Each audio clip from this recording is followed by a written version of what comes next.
ఇది ఒక పేద భక్తుడికి సంబంధించిన అయ్యప్ప మాల కథ.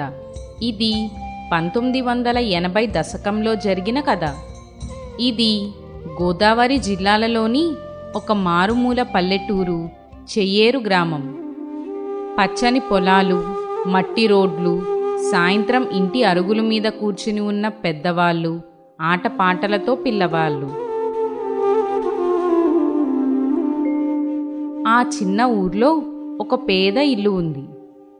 ఆ ఇంట్లో తల్లి రావులమ్మ, కొడుకు శివానంద్, చిన్న చెల్లెలు మహాలక్ష్మి జీవనం సాగిస్తున్నారు. రావులమ్మ భర్త లింగయ్య పిల్లలు చిన్నప్పుడే చనిపోవడం వల్ల రావులమ్మ ఆ ఊరిలో పక్క గ్రామాల్లో ఇంటింటికి తిరుగుతూ క్యాన్లలో ఇడ్లీలు అమ్ముతూ ఉండేది.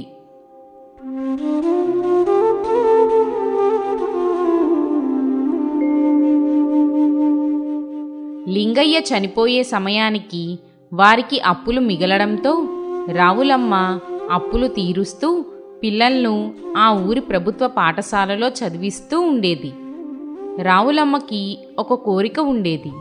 తన భర్త లింగయ్య అయ్యప్ప స్వామి మాల వేసుకోవాలి అని అనుకుంటూ ఉండేవాడు. కానీ పరిస్థితుల రీత్యా అతను అయ్యప్ప స్వామి దీక్ష తీసుకోలేకపోయాడు. కనీసం తన కొడుకుతో అయినా అయ్యప్ప స్వామి దీక్ష చేయించాలి అనుకుంటూ ఉండేది. కానీ ఆ కోరిక నెరవేరే సమయం ఆమెకు ఇప్పటి వరకు రాలేదు. అలా రోజులు గడుస్తూ ఉంటాయి. ఒకరోజు రావులమ్మ కొంతమంది ఇళ్ల వద్ద పనిచేసి రాత్రి చాలా నీరసంగా అలసిపోయి ఇంటికి వస్తుంది. ఇంటి దగ్గర చదువుకుంటున్న తన పిల్లలతో ఇలా అంటుంది: పిల్లలు, నన్ను క్షమించండి. ఈరోజు మీకు నేను వండి పెట్టలేకపోతున్నాను. నేను పనిచేసి ఇంటి దగ్గర నుంచి మీకోసం కొద్దిగా అన్నం కూర తీసుకువచ్చాను. ఈరోజు వాటితోటే సర్దుకుందాం. సరే అమ్మా, నీ ఇష్టం. మాకు చాలా ఆకలి వేస్తుంది. అమ్మా, నువ్వు ఎందుకిలా కష్టపడతావు? నువ్వు ఎప్పుడూ అలసిపోతావు. నేను త్వరగా పెద్దవాడిని అవుతాను. నేనే పని చేస్తానమ్మా. అప్పుడు నువ్వు విశ్రాంతి తీసుకో అమ్మా. పిల్లలు, మీరే నాకు బలం. మీరు బాగుండాలంటే నేనెంతైనా భరిస్తాను. అలా కొన్ని సంవత్సరాలు గడుస్తాయి. కష్టాలు కూడా పెరుగుతూనే వచ్చాయి. శివానంద్కి 10వ తరగతి పూర్తవుతుంది. మంచి మార్కులతో పాస్ అయ్యాడు. ఇంకా పై చదువులు చదువుకోవాలని ఉన్నా పేదరికం ముందు అది ఆగిపోయింది. ఒకరోజు తల్లితో ఇలా నిరాశగా మాట్లాడాడు: అమ్మా, మన దగ్గర నా చదువు కొనసాగించే స్తోమత లేదుగా. ఇక పని మొదలు పెడతాను. నీకు తోడుగా నేను ఎంతో కొంత సంపాదిస్తాను. చెల్లినైనా కొంచెం బాగా చదివించాలి. అరే శివ, నీ చదువు ఆగిపోవడం నాకు చాలా బాధగా ఉంది. కానీ మీ నాన్న అనారోగ్యం కోసం చేసిన అప్పులు ఇంకా అలానే ఉన్నాయి. వాటిని ఎలా అయినా తీర్చాలి. అమ్మా, నువ్వు ఎప్పుడూ ఇలా పని చేస్తూ ఉంటావు. నేను ఇప్పుడు కొంచెం పెద్దవాడిని అయ్యాను కదా. రేపు ఏదైనా హోటల్లో పని చూసుకుంటాను. నువ్వు ఇలా ఎంతకాలం పనిచేస్తూ అలసిపోతావు? నాన్న ఆరోగ్యం కోసం చేసిన అప్పులు ఎలాగైనా తీర్చేస్తానమ్మా. అలా అయితే మీ నాన్నగారి చిన్ననాటి స్నేహితుడైన రావుగారి హోటల్లో ఏదైనా పని ఉందేమో కనుక్కో. ఆయనకు ఒక్కసారి గుర్తు చెయ్యి మీ నాన్నగారి గురించి. సరే అమ్మా, నేను రేపు ఉదయాన్నే రావుగారి హోటల్కి వెళ్తాను. ఆయనకు నాన్నగారి గురించి చెప్పి ఏదైనా పని ఉంటే ఇమ్మని అడుగుతాను. తర్వాత రోజు ఉదయం శివానంద్ గ్రామంలో ఉన్న రావుగారి హోటల్కి వెళ్ళాడు. అయ్యా, నేను లింగయ్య గారి అబ్బాయిని. నా పేరు శివానంద్. మా నాన్నగారు మీ స్నేహితుడని మా అమ్మగారు చెప్పారు. మీ వద్ద నాకు ఏదైనా పని ఉంటే చెప్పండి. అవును, నాకు తెలుసు. నీకు లెక్కలు బాగా వచ్చని విన్నాను. నీకు ఏ పనిచ్చినా చేస్తావా? చేస్తానయ్యా, ఏ పని ఇచ్చినా చేస్తాను. సరే, ఈ బిల్లు చూడు. అసలు ఎంతవుతుంది? అయ్యా, ఇది లెక్క చూస్తే పాత బాకీ 300 రూపాయలు. ఈ నెలలో ఇవ్వవలసింది 156 రూపాయలు. ప్రస్తుతం మొత్తం కలిపితే అక్షరాల 456 రూపాయలు అయ్యిందయ్యా. శభాష్ శివానంద్, తక్కువ సమయంలో లెక్క చేసి సరిగ్గా చెప్పావు. అయ్యా, నేను త్వరగా లెక్కలు చేస్తాను. మా ఇంట్లో ఎన్నో కష్టాలు. మీరు నాకు ఏదైనా పని ఇస్తే అది మా జీవితాలని పూర్తిగా మార్చేస్తుంది. ఈ కష్టాల వల్ల నా పై చదువులు కూడా చదవలేకపోతున్నాను. బాబు శివానంద్, నీ పనితీరు నాకు బాగా నచ్చింది. ఇక్కడ నిన్ను ఉద్యోగంలో పెట్టుకుంటాను. నువ్వు మంచిగా చేసుకుంటే నీకు నెలకి 3,000 రూపాయలు జీతం ఇస్తాను. అలాగే ప్రతిరోజు ఉదయాన్నే టిఫిన్ టీ మన హోటల్లోనే, అలాగే మధ్యాహ్నం భోజనం కూడా నువ్వు మన హోటల్లోనే తినవచ్చు. నువ్వు చక్కగా క్రమశిక్షణగా నీ పని నువ్వు చేస్తే నీకు జీతం కూడా పెంచుతాను.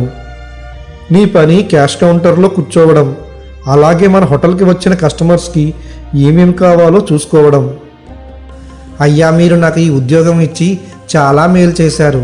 నేను రేపటి నుంచి మీ వద్ద పనిచేస్తాను. అలాగే శివానంద్. శివానంద్ చాలా సంతోషంగా వాళ్ళ అమ్మ దగ్గరికి వెళ్తాడు.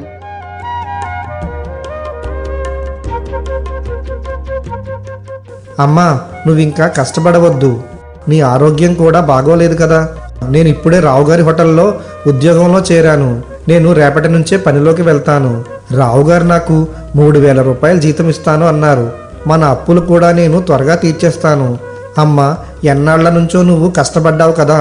ఇప్పటి నుంచి నువ్వు ఎక్కడా పని చేయవద్దమ్మా. నేనే చూసుకుంటాను. మొత్తం మన అప్పులన్నీ నెమ్మదిగా నేనే తీర్చేస్తాను. నీకు ఎలాంటి భయం వద్దమ్మా. నేనున్నాను కదా నీకు తోడుగా. చాలా మంచి వార్త చెప్పావురా శివ. నిన్ను ఉద్యోగంలో పెట్టుకున్నారు రావుగారు. నువ్వు చక్కగా ఉద్యోగం చేసుకో. ఎవరి దగ్గర మాట రానివ్వు, సరేనా? ఇంకా నాకు బెంగ కూడా తీరుతుంది. నువ్వు నాకు సహాయంగా ఉన్నావు. అన్నయ్య, నీతో పాటు నేను కూడా ఎక్కడైనా ఉద్యోగం చేస్తాను. నువ్వు నేను కలిసి మన బాధలన్నీ తీర్చేద్దాం అన్నయ్య. వద్దు చెల్లి, నేనంటే మన ఆర్థిక పరిస్థితి వల్ల చదువు ఆపేశాను. నీకు అలాంటి పరిస్థితి రానివ్వము. నువ్వు పూర్తిగా చదువుకో. నిన్ను ఎలా అయినా మేము బాగా చదివిస్తాము, సరేనా? మీ ఇద్దరిని చూస్తుంటే నాకు చాలా ఆనందంగా ఉంది. లక్ష్మి, అన్నయ్య చెప్పింది నిజమే. నువ్వు బాగా చదువుకో. అన్నయ్య చదువు అయితే మధ్యలోనే ఆగిపోయింది. అదే మీ నాన్న ఉంటే అలా అయ్యేదే కాదు కదా. ఇప్పుడు అన్నయ్య అన్నీ చూసుకుంటాను అంటున్నాడు కదా. కాబట్టి నువ్వు బాగా చదువుకో. సరేనమ్మా, నేను బాగా చదువుకుంటాను.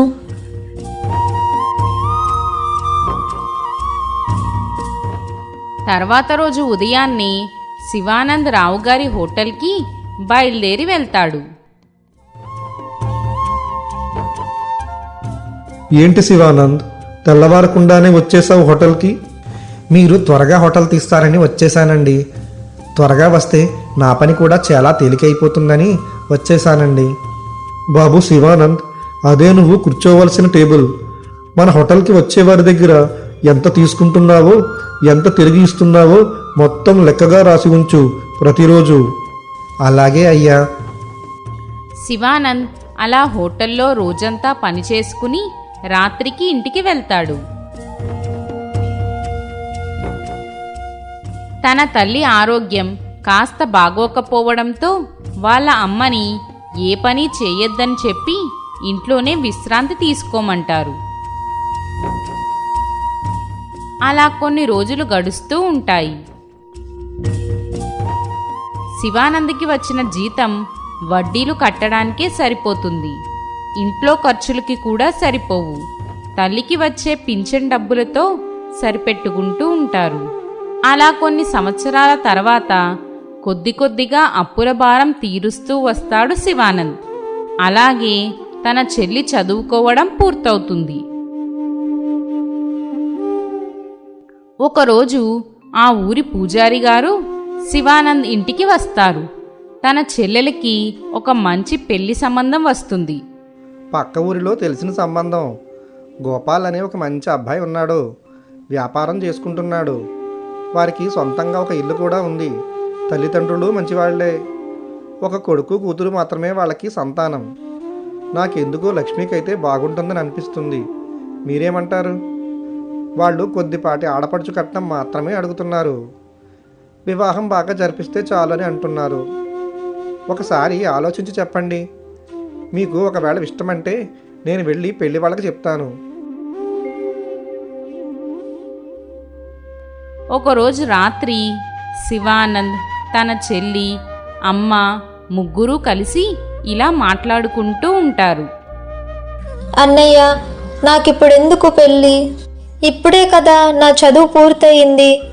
నేను ఉద్యోగం చేసి మీకు సాయం చేస్తాను. ఇంత త్వరగా వద్దన్నయ్య. లేదు చెల్లి, చాలా మంచి పెళ్లి సంబంధం. ఇలాంటివి మళ్ళీ రావు కదా. మనకి వచ్చినప్పుడే చేసుకుంటే మంచిది. నీ జీవితం కూడా బాగుంటుంది. కానీ మన దగ్గర డబ్బులు లేవు కదా అన్నయ్య. నువ్వెలా పెళ్లి చేస్తావు?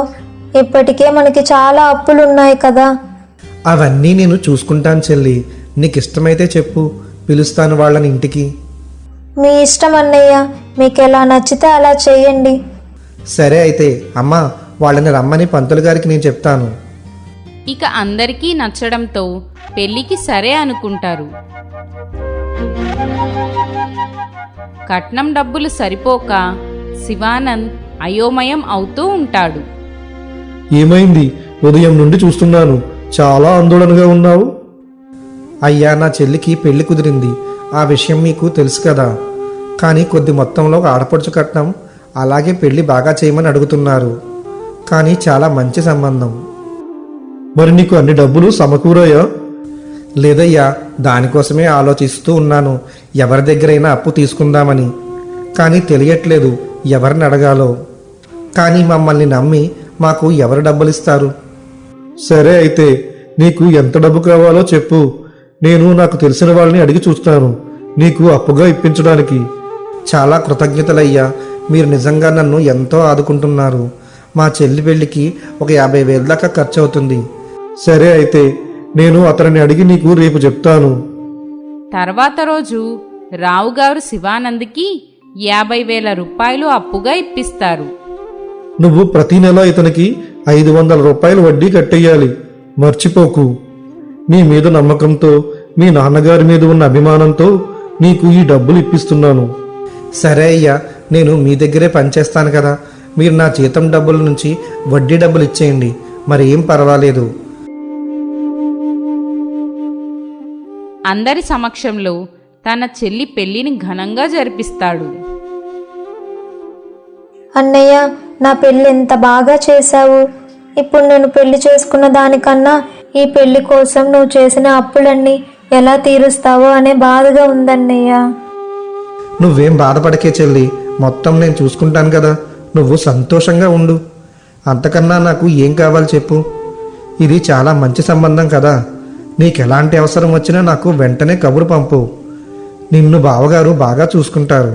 సరేనా? జాగ్రత్తగా ఉండు. ఇంకా అత్తవారింటికి లక్ష్మీ గోపాల్ వెళ్ళిపోతారు.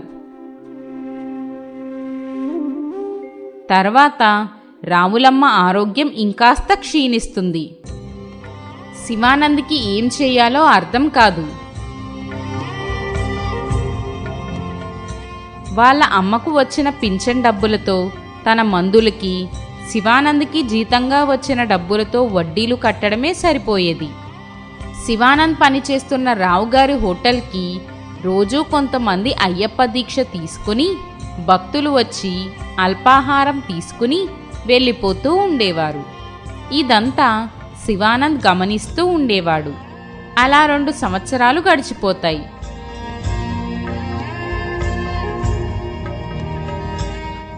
నాయనా శివ, ఇంటి భారం అంతా నీ మీదే వేసుకున్నావు అనిపిస్తుందిరా. నువ్వొక్కడివే ఇవన్నీ ఎలా తీరుస్తావో చెప్పు. నేను కూడా కాస్త ఏదన్నా పనికి వెళ్తాను. మంచిది అనిపిస్తుంది నాకు. వద్దమ్మా, నీ ఆరోగ్యం అసలే బాగోలేదు. ప్రస్తుతానికి మనకి బాగానే ఉంది కదమ్మా. నువ్వు పడుకో, నేను చూసుకుంటానులే. చెల్లిని నన్ను పెంచి పోషించడానికి ఎన్ని కష్టాలు పడ్డావో నాకు తెలియదా చెప్పమ్మా. నీ ఆరోగ్యం కాస్త కుదుట పడితే అంతకన్నా ఆనందమైనది ఇంకొకటి ఏదీ లేదమ్మా. నువ్వు జాగ్రత్తగా ఉండు. నేను హోటల్కి వెళ్ళాలి.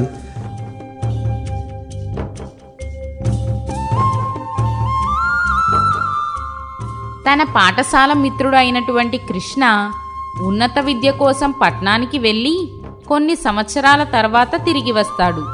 అది అయ్యప్ప స్వామి దీక్షలో. అప్పుడే హోటల్కి వెళ్తున్న శివానంద్కి దారిలో కనిపిస్తాడు. నమస్తే శివానంద్ స్వామి, ఏం చేస్తున్నావు? చాలా రోజుల తర్వాత చూశాను నిన్ను. శివానంద్, నువ్వు ఇక్కడ పనిచేస్తున్నావా? చాలా రోజుల తర్వాత చూశాను నిన్ను. అంతా క్షేమమా? నేను చాలా బాగున్నాను స్వామి. మా అమ్మగారి ఆరోగ్యం మాత్రమే అంతంత మాత్రంగా ఉంది. మా చెల్లికి పెళ్లి జరిగిపోయింది, కానీ ఇంకా కొన్ని అప్పులు అలానే మిగిలి ఉన్నాయి. వాటిని తీర్చే పనిలో ఉన్నాను.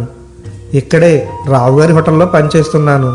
అవును స్వామి, మీరు ఎప్పుడు అయ్యప్ప స్వామి దీక్ష స్వీకరించారు? శివానంద్, నేను ఎప్పటి నుంచో అయ్యప్ప స్వామి దీక్ష తీసుకోవాలనుకుంటున్నాను, కానీ కుదరలేదు. పోయిన సంవత్సరం ఇలాగే ఆ అయ్యప్ప స్వామిని నమ్ముకొని మాల వేసుకున్నాను. ఆ స్వామి మీదే భారం వేశాను. నాకున్న సమస్యలు కాస్త తగ్గాయి. ఇప్పుడు చాలా ఆనందంగా ఉంటుంది. ఇప్పుడు మా ఇంట్లో పరిస్థితి చాలా బాగుంది.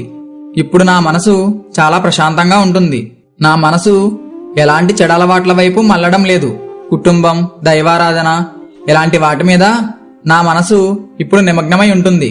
నేను మరొక 4 రోజుల్లో శబరిమల జ్యోతి దర్శనానికి వెళ్తాను. అవునా స్వామి, నాకు ఎప్పటి నుంచో స్వామిమాల వెయ్యాలనుంది. కానీ మా ఇంట్లో పరిస్థితి వల్ల నేను వెయ్యలేకపోతున్నాను. గతంలో మా నాన్నగారు కూడా అయ్యప్ప స్వామి దీక్ష తీసుకోవాలి అనుకున్నారని మా అమ్మ చెప్తూ ఉంటుంది. కానీ అది ఖర్చుతో కూడుకున్న యాత్ర అని, అది నాలాంటి వాడికి సాధ్యం కాదేమో అనిపిస్తుంది. పూర్తి నమ్మకం ఆ అయ్యప్ప స్వామి మీద పెట్టు. నీ సమస్యలన్నీ తీరతాయి. నీకు నేను చెప్తున్నాను కదా, నేను ఎంత దారుణమైన పరిస్థితుల్లో ఉండేవాడినో. మా ఇంట్లో పరిస్థితి అస్సలు బాగుండేది కాదు. ఎన్నో సమస్యల్లో ఉండేవాణ్ణి. నేను పోయినసారి మాల వేశాను. మా ఇంట్లో పరిస్థితి చాలా బాగుంది. ఇప్పుడు అందుకే ఈ సంవత్సరం కూడా అయ్యప్ప స్వామి దీక్ష తీసుకున్నాను. ఆ క్షణం నుండి శివానంద్కి అయ్యప్ప దీక్ష తీసుకోవాలన్న సంకల్పం బాగా పెరిగిపోతుంది. అలా మాట్లాడుకుని అక్కడి నుండి శివానంద్ సరే అని చెప్పి బయలుదేరి హోటల్కి వెళ్ళిపోతాడు.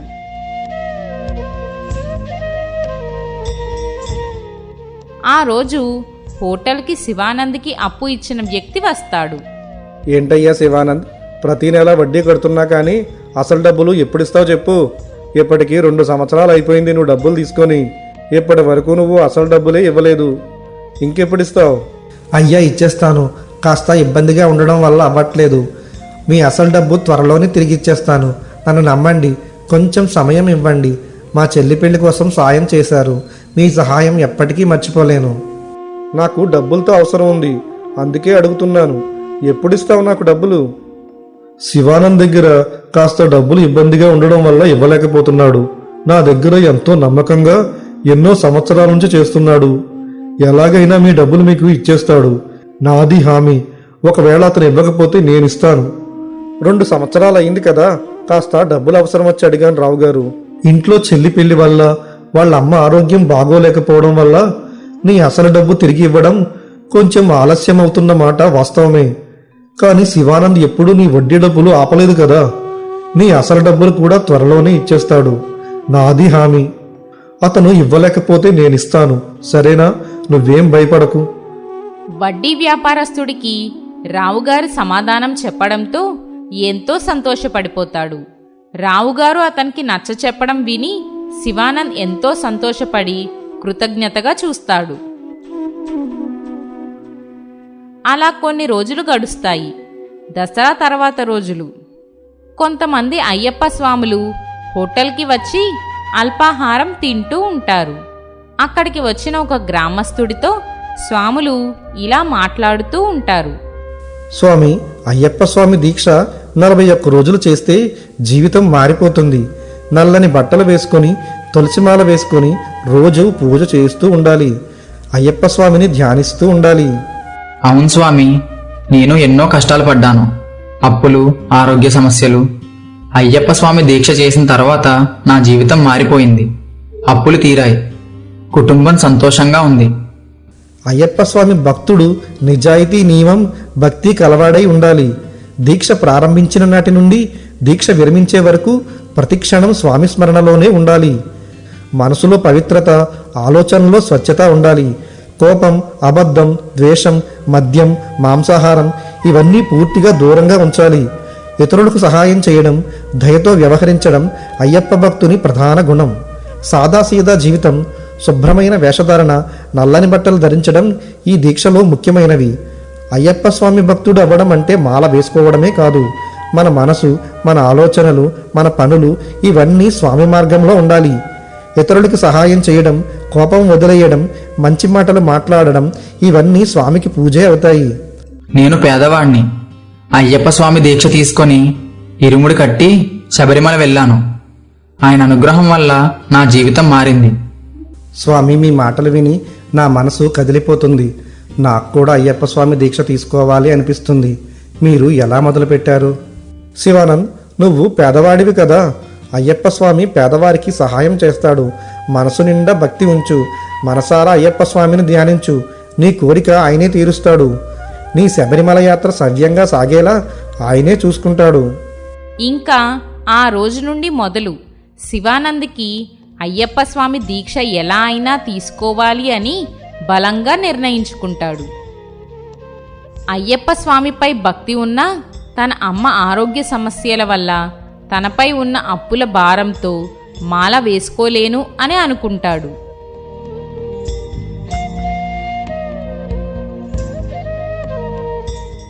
కొన్ని రోజులు గడుస్తాయి. 4 రోజులు ముందే ఊరంతా సంక్రాంతి పండుగ వాతావరణం వచ్చేస్తుంది. ఆ రోజు శివానంద్ మిత్రుడైన కృష్ణస్వామి ఎదురవుతాడు. శివానంద స్వామి, నేను రేపే శబరిమల బయలుదేరుతున్నాను మా గురుస్వామితో కలిసి. మకర జ్యోతి దర్శనం చేసుకొని తిరిగి వస్తాను ఒక 10 రోజుల తర్వాత. అవునా? నువ్వు అదృష్టవంతుడివి. నాకు ఆ భాగ్యం ఎప్పుడు కలుగుతుందో. నువ్వు త్వరలో చేస్తావులే స్వామి అయ్యప్ప స్వామి దీక్ష. సరే, నేను వెళ్ళొస్తాను అని చెప్పి ఆ కృష్ణస్వామి అక్కడి నుంచి వెళ్ళిపోతాడు. ఇంకా శివానంద్ ఆ రోజు తీవ్రంగా ఆలోచిస్తూ ఉంటాడు. ఆ రోజు రాత్రి తినేసి పడుకున్నాక అతని ఆలోచనలన్నీ శబరిమల యాత్ర, అయ్యప్ప స్వామి దర్శనం, మకర జ్యోతి దర్శనం మీదే ధ్యాస. పడుకున్నా అవే ఆలోచనలు. స్వామి అయ్యప్ప, నా దగ్గర డబ్బులు లేవు, కానీ నాకు నీ దీక్ష తీసుకోవాలని ఉంది. నా స్నేహితుడు కూడా నీ దీక్ష తీసుకున్నాడు. అతని జీవితంలో గొప్ప మార్పు వచ్చింది. మీరు తన బాధలన్నీ తీర్చారంట. నేను నీ మాల వేసుకుంటే నాకు కూడా అంత బాగుంటుందని నమ్మకం ఉంది. కానీ నా దగ్గర డబ్బు లేవు కదా స్వామి. నేను ఏం చెయ్యాలి స్వామి? సరే, అమ్మకి పెన్షన్ డబ్బులు వచ్చాయి కదా, ఆ డబ్బులు కూడా ఇంట్లోనే ఉన్నాయి కదా. ఆ డబ్బులతో నేను అయ్యప్ప స్వామి దీక్ష తీసుకుంటే బాగుంటుంది కదా. అమ్మకి తెలియకుండా ఇప్పుడే ఆ డబ్బులు తీసుకుంటాను.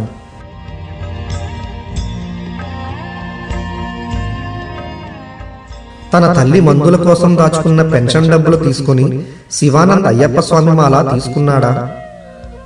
అసలు అయ్యప్ప స్వామి మాల వేసుకోవాలన్న అంత బలమైన కోరిక శివానంద్కి సులభంగా నెరవేరిందా? అలా శివానంద్ వాళ్ళ అమ్మ దాచిన డబ్బాలోని డబ్బులు తీస్తాడు. కానీ తన మనసులో మళ్ళీ ఇంకొక ఆలోచన పడుతుంది. ఇది మందుల కోసం కదా అమ్మ దాచింది. నాకు ఈ విధంగా చేయడం చాలా తప్పు అనిపిస్తుంది. అసలే అమ్మ ఆరోగ్యం బాగోలేదు. అమ్మకి మందులు చాలా అవసరం. కనిపించని దేవుడి కన్నా నా ముందు ఉన్న అమ్మే నాకు ముఖ్యం. మా కోసం ఎంతో చేసింది.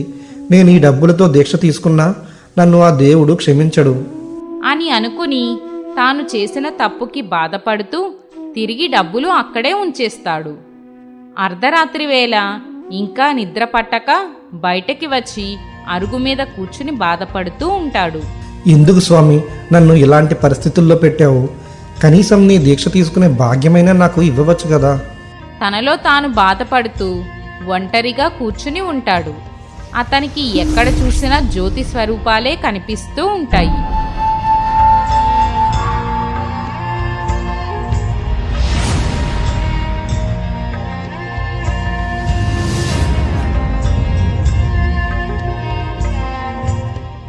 తెల్లవారుతుంది. రావులమ్మ బయటకు వచ్చి చూసేసరికి శివానంద్ ఒంటరిగా కూర్చుని బాధపడుతూ ఉంటాడు. ఏమైందిరా శివ, అలా ఉదయాన్నే ఒంటరిగా కూర్చున్నావు? అమ్మా, నన్ను క్షమించు. నేను ఒక తప్పు చేయబోయాను. ఏమైంది శివ? అమ్మా, నువ్వు మందుల కోసం దాచుకున్న నీ పెన్షన్ డబ్బులన్నీ దొంగిలించబోయానమ్మా రాత్రి. నాకు అయ్యప్ప స్వామి దీక్ష తీసుకోవాలనుంది. నాకు ఎప్పటి నుంచో. దానికి డబ్బులు లేక నీ మందుల డబ్బులు తీద్దామనుకున్నాను. దానికోసమే అలా చేశాను. కానీ నా మనసు అలా చేయడానికి అంగీకరించలేదు. అందుకే తిరిగి డబ్బులు అక్కడే పెట్టేశాను. నన్ను క్షమించమ్మా. ఇంకెప్పుడు నేను ఇలాంటి పనులు చెయ్యనమ్మా. నానా శివ, నీ మనసులో ఇంత బాధ ఉందా? నీకు నిజంగా అయ్యప్ప స్వామి దీక్ష తీసుకోవాలని ఇంత సంకల్పం ఉన్నప్పుడు ఖచ్చితంగా నువ్వు వేసుకో. నువ్వేమీ బాధపడకు. ఆ డబ్బులు నువ్వు తీసుకుని అయ్యప్ప స్వామి దీక్ష తీసుకో. నా మందులకే కదా, ఏదో ఒకటి చేద్దాంలే, పర్వాలేదు. నువ్వు ముందు అయ్యప్ప స్వామి దీక్ష తీసుకో. మీ నాన్నగారితో కూడా అయ్యప్ప స్వామి దీక్ష వేయించాలని అనుకున్నాను, అది ఎలాగో తీరలేదు. వద్దమ్మా, ప్రస్తుతం నీ ఆరోగ్యం కూడా బాగోలేదు. నీకు మందులు చాలా అవసరమని డాక్టర్ చెప్పారు. కాబట్టి నేను మన పరిస్థితి బాగుంటే వచ్చే సంవత్సరం అయ్యప్ప స్వామి దీక్ష తీసుకుంటానమ్మా. సరే అమ్మా, తెల్లవారిపోతుంది. నేను త్వరగా హోటల్కి వెళ్ళాలి. చాలామంది స్వాములు భిక్ష కోసం వస్తారు. నేను త్వరగా స్నానం చేసి వెళ్ళిపోవాలి. సర్లే నాన్న, వచ్చే సంవత్సరం ఖచ్చితంగా నువ్వు అయ్యప్ప స్వామి దీక్ష తీసుకుందు. నేను డబ్బులు ఇస్తాను. సరే అమ్మా. అని చెప్పి శివానంద్ హోటల్కి వెళ్ళిపోతాడు. నా కొడుకు మనసులో ఇంత బాధపడుతున్నాడు. నీ దీక్ష తీసుకోవాలని స్వామి, నా బిడ్డకు ఆ అనుగ్రహాన్ని ఇవ్వవయ్యా. నా బిడ్డకు చిన్న వయసు అయినా ఇంత కష్టపడుతూ ఈ ఇంటి బాధ్యతలంతా తీసుకున్నాడు. కనీసం నా బిడ్డ నీ దీక్ష తీసుకునే భాగ్యాన్ని ప్రసాదించు స్వామి. రావులమ్మ తన మనసులో ఎంతో బాధపడుతూ ఏడుస్తుంది.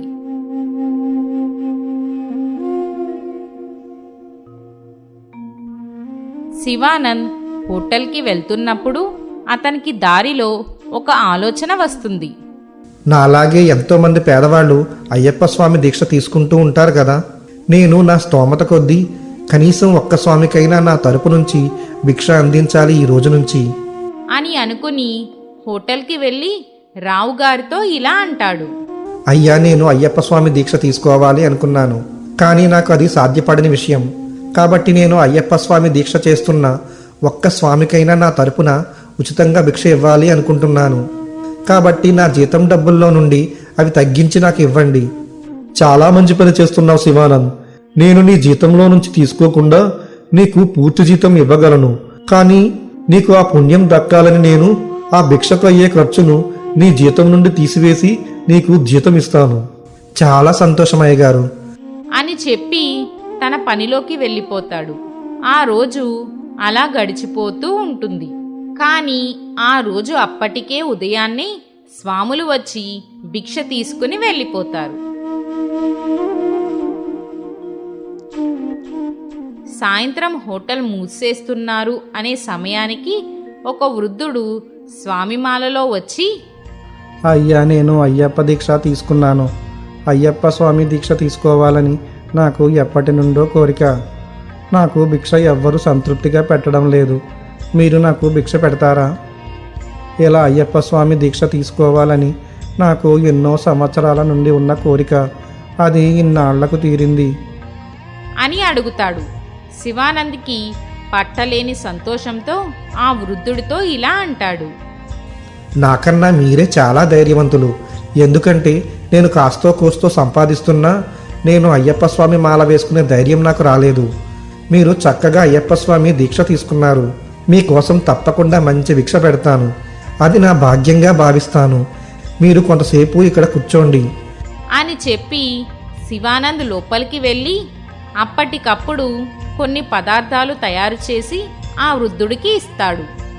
అతను నేలపై కూర్చుని వాటిని భుజించి, ఆ అయ్యప్ప స్వామి నీకు ఎల్లప్పుడూ తోడుగా ఉంటాడు. నిన్ను కూడా శబరిమల తీసుకువెళ్తాడు అని దీవించి అక్కడి నుంచి ఆ వృద్ధుడు వెళ్ళిపోతాడు. శివానంద్ ఆ రోజు చాలా సంతోషంగా ఉంటాడు.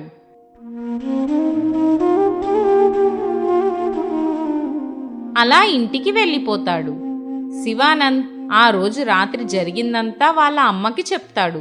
అమ్మా, నా జీతంలో కొంత డబ్బులతో నేను రోజు ఒక స్వామికి ఉచితంగా భిక్ష పెడుతున్నానమ్మా. పోనీలే నాన్న, ఈ విధంగా అయినా స్వామి నీ బాధను చూస్తాడేమో. అలా ఆ రోజు గడిచిపోతుంది.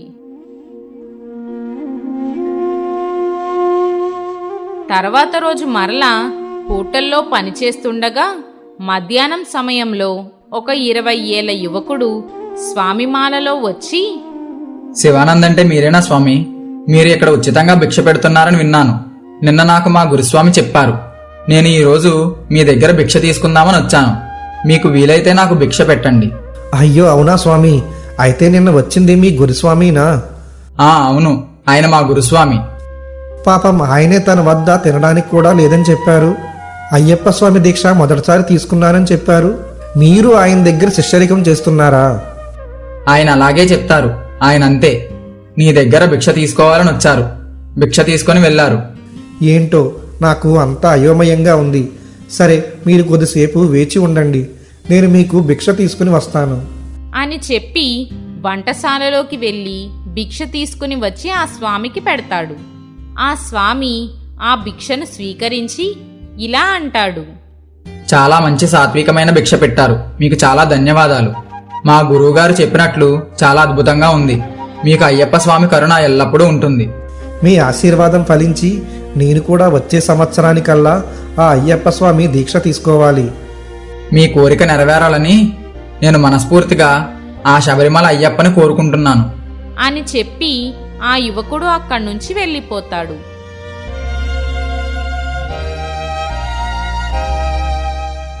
తర్వాత రోజు సాయంత్రం హోటల్ మూసే సమయం దగ్గరగా ఉంది. ఆ సమయంలో ఒక చిన్న బాలుడు, కేవలం 10 సంవత్సరాల వయసు, నల్ల బట్టలు ధరించి మెడలో తులసిమాల వేసుకుని తలపాగా కట్టుకుని చేతిలో చిన్న ఇరుముడి కట్టి హోటల్ దగ్గరికి వచ్చాడు. స్వామి, నాకు భిక్ష ఇస్తారా? నాకు ఇవాళ భోజనం దొరకలేదు స్వామి. శివానంద్ కన్నీళ్లు ఆపుకోలేక, రా స్వామి రా, అయ్యప్ప స్వామి స్వరూపం నువ్వే. నిన్ను చూసిన వెంటనే నా మనసు నిండిపోయింది. చూడు, ఇదిగో నీకు భిక్ష పెడుతున్నాను, ప్రేమతో తిను స్వామి. శివానంద్ ఆ చిన్న స్వామికి ప్రేమతో అన్నం పెడతాడు. ఆ బాలస్వామి భిక్ష తీసుకుని తిని శివానంద్ వైపు చూస్తూ చిరునవ్వు చిందిస్తాడు.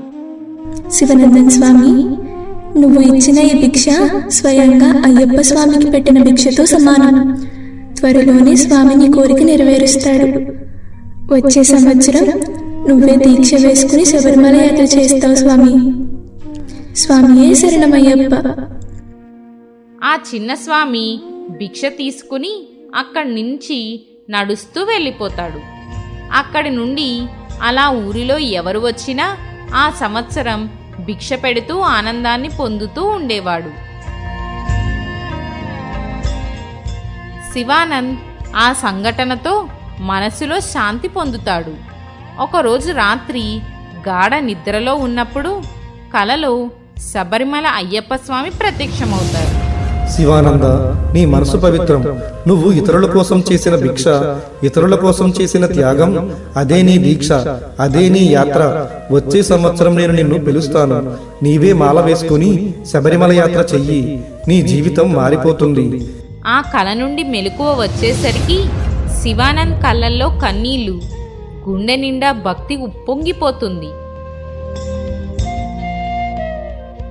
ఆ రోజు నుండి ప్రతి ఉదయం సాయంత్రం అయ్యప్ప స్మరణ చేస్తూ తన పనిని భక్తితో కొనసాగిస్తాడు.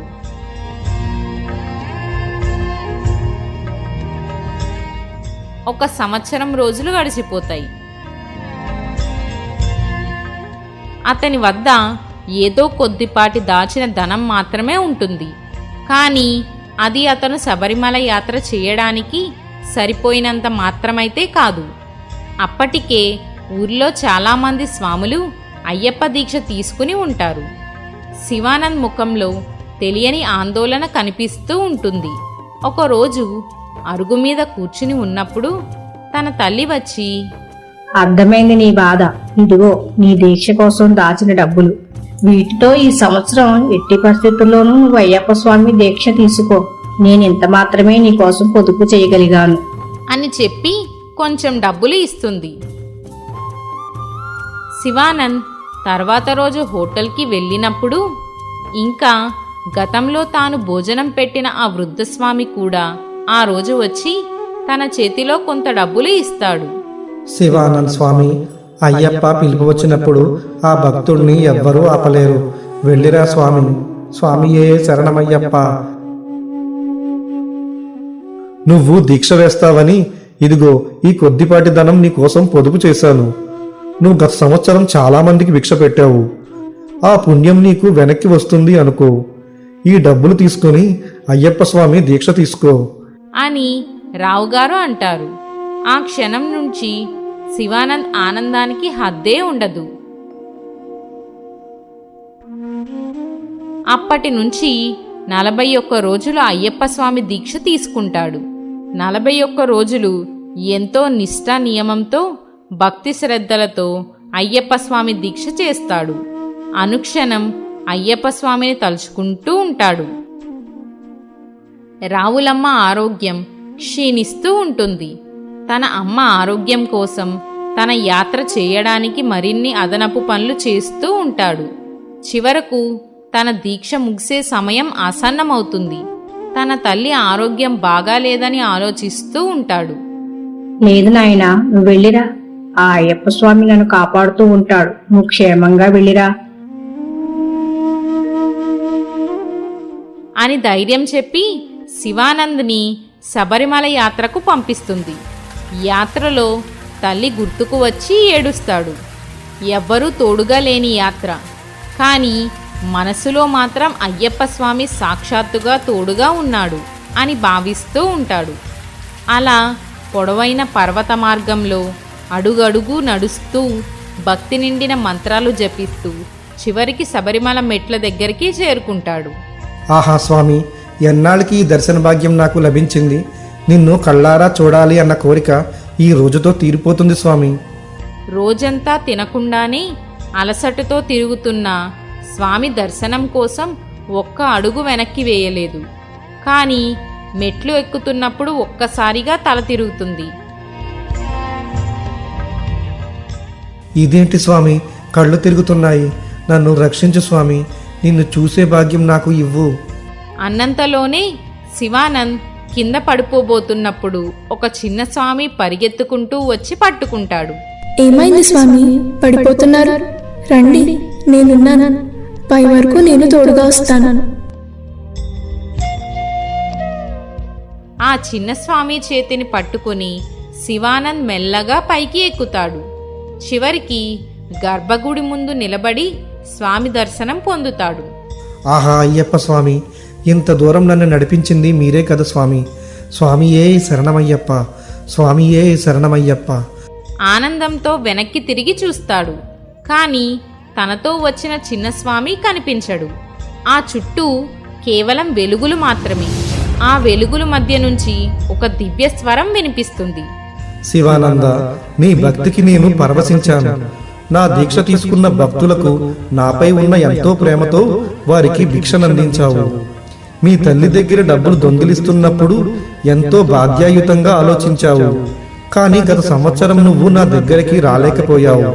కానీ నేనే నీ దగ్గరికి వచ్చి నువ్వు పెట్టిన భిక్ష ఎన్నోసార్లు తిన్నాను. ఆ వృద్ధుడి రూపంలో వచ్చింది నేనే, ఆ బాలుడి రూపంలో వచ్చింది నేనే, ఆ యువకుడి రూపంలో వచ్చింది నేనే. అలా రకరకాల రూపాల్లో వచ్చి నీ వద్ద భిక్ష తీసుకున్నాను. నేను నీ భక్తి శ్రద్ధలకు సంతృప్తి చెందాను. నీకు నీ కుటుంబానికి ఎప్పుడూ రక్షగా ఉంటాను. నీకు ప్రతి సంవత్సరం నా దర్శన భాగ్యం కల్పిస్తాను అని చెప్పి అయ్యప్ప స్వామి అదృశ్యమైపోతారు. శివానంద్ కన్నీళ్లతో నమస్కరిస్తాడు.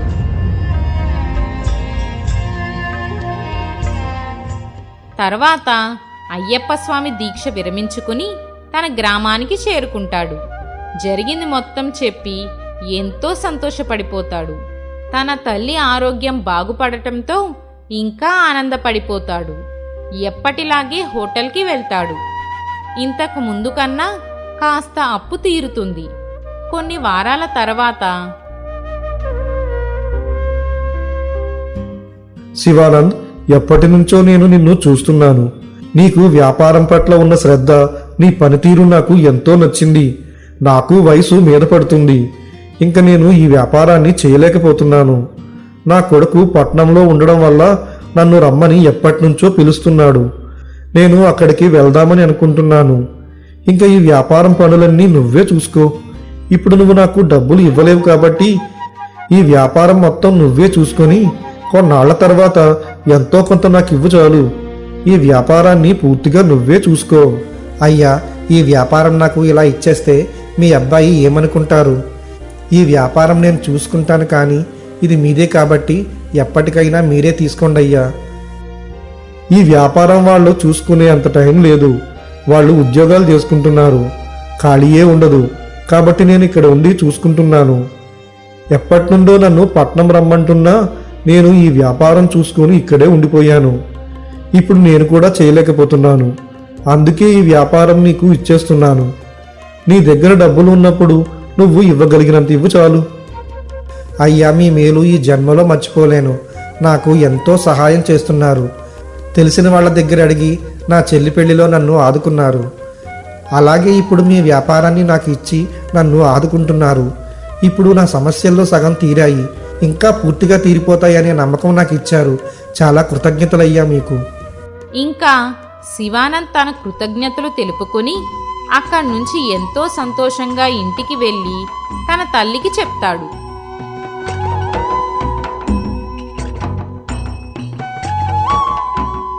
తల్లి ఆరోగ్యం కూడా పూర్తిగా కోలుకోవడంతో పాటు కొద్ది రోజుల్లోనే అప్పుల బాధలన్నీ తీరిపోతాయి. ఎంతో సంతోషంగా తన వ్యాపారాన్ని సాగిస్తూ ఉంటాడు. తన జీవితం కూడా ఎంతో ఆనందంగా ఉంటుంది. అలా ప్రతి సంవత్సరం శివానంద్ అయ్యప్ప మాల వేసుకుంటూ ఉంటాడు. తన హోటల్లో అయ్యప్ప స్వామి మాల తీసుకున్న వారికి ఉచితంగా భిక్ష పెడుతూ అయ్యప్ప స్వామి సేవలో తరిస్తూ ఉండేవాడు. స్వామియే శరణమయ్యప్ప.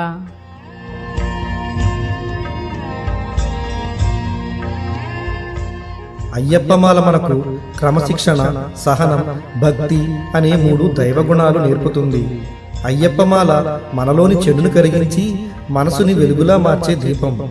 అయ్యప్ప దీక్షలో ఎన్ని బాధలు వచ్చినా భక్తుడు కన్నీళ్లు చూపించడు. కానీ అయ్యప్ప స్వామి దర్శనం కలిగిన క్షణంలో ఆ కన్నీళ్లన్నీ ఆపుకోవాలన్నా ఆగవు. అణిచిన ఆ కన్నీళ్లన్నీ ప్రవాహమై బయటకు వస్తాయి. అవి దుఃఖం కాదు, అవి భక్తి రూపంలో పారే ఆనందం.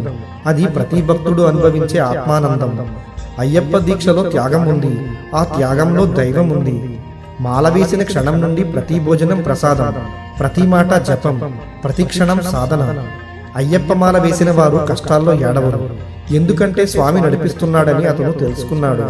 అయ్యప్ప దీక్ష సులభం కాదు, ఆ దీక్షలో ప్రతి అడుగు భక్తికి నిదర్శనం. అయ్యప్ప మాల వేసిన వారికి దీక్షలో ఎదురైన ప్రతి కష్టం అయ్యప్ప స్వామి ఇచ్చిన పరీక్షే.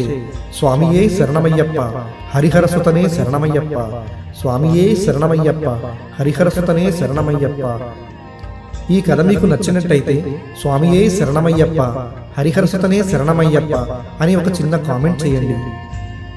మీ విలువైన అభిప్రాయాలను కామెంట్ రూపంలో తెలియచేయండి. ఈ వీడియోని అందరికీ చేరేలా షేర్ చేయండి, లైక్ చేయండి, హైప్ చేయండి. మరిన్ని మంచి కథలతో ప్రతివారం మీ ముందుకు వస్తుంది మీ ఆరాధ్య టేల్స్.